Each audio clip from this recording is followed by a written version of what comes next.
Salutations les gens, c'est Dark et je suis très content de vous retrouver pour cette nouvelle vidéo. Aujourd'hui on va parler donc de 2.5 Hero Transcendant, vous l'avez compris je pense. C'est un foutoir, on a eu énormément de leaks, une avalanche de leaks et de révélations officielles. Dans cette vidéo on ne va pas récapituler chaque leak de cartes, chaque item, non, on va parler des plus gros trucs. On va quand même faire un récap item parce que vous allez voir quand même il y a pas mal de choses, pas mal d'infos au niveau des dates aussi, donc c'est important d'en parler de ça et on va voir les plus gros leaks de cartes. On a pas mal de choses à aborder dont la tendance actuelle du retour à la normale de la hype, ça aussi on va en parler. C'est vraiment une aubaine pour nous collectionneurs ce qui se passe dernièrement. Les prix baissent, les stocks reviennent. Merci Pokémon Company d'avoir revu les stocks à la hausse. Et merci pour cette pause, ce break entre Méga de Flamme Fantasmagorique et 2.5. Mais est-ce que ça va durer? Parce que quand même,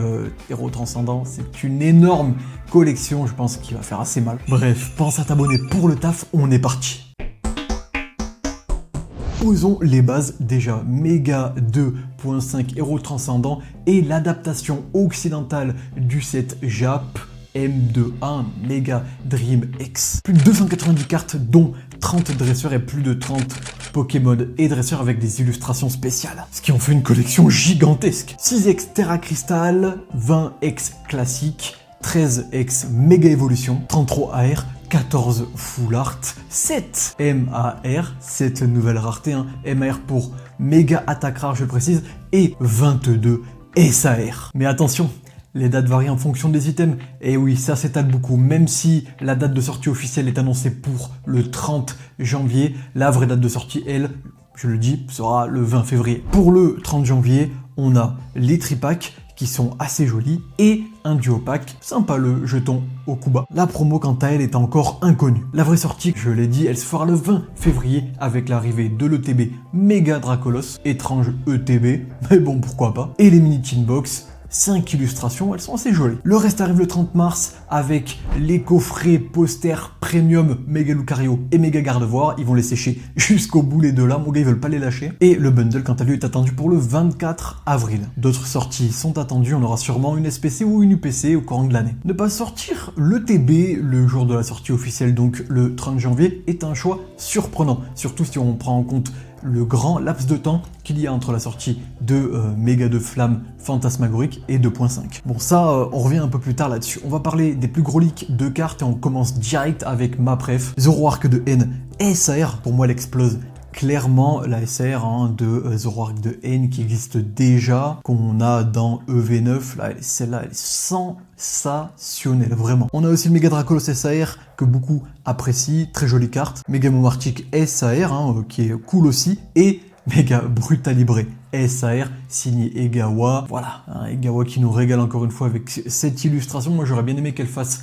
la Méga Momartic, dommage, ça sera Méga Brutalibré, pas forcément un Pokémon que j'aime tant que ça, mais par contre vraiment quel illu de malade. On sort des leaks d'ailleurs et on va partir sur les révélations officielles de Pokémon et on a le Méga Ectoplasma SAR et moi cette carte je trouve que c'est un peu dommage, ça aurait pu être mieux. On a aussi Méga Dracofeu Y, ces deux reveals nous confirment la véracité des leaks qu'il y a eu il y a quelques temps par rapport donc aux deux MUR de Méga Dracolos et Méga Dracofeu Y. D'ailleurs, Méga Dracolos qu'on a vu en FR, en visuel FR, voilà, c'est très rare, mais ça arrive des fois, visuel FR en leak.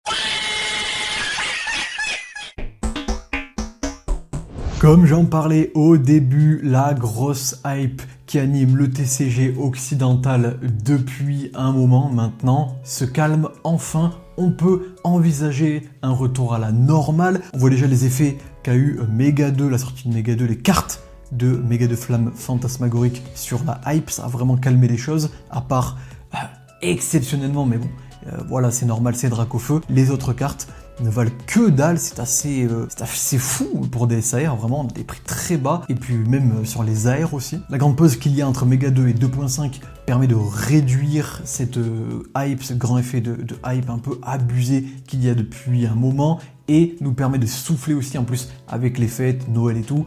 Ça fait plaisir. Et puis entre ça et les stocks revus à la hausse hein, vraiment par Pokémon Company, on le sent en magasin, j'ai vu pas mal de commentaires là-dessus aussi.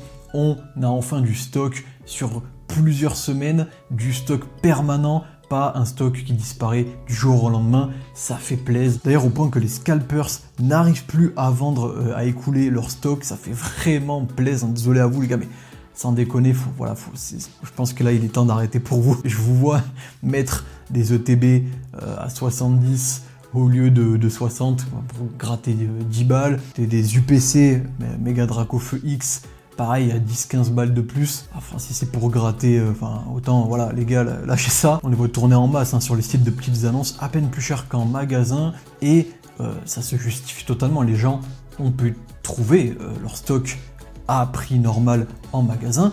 Je peux vous dire que les stocks ont été vraiment conséquents sur Méga de Flamme Fantasmagorique. J'ai des infos de sources sûres et confirmées.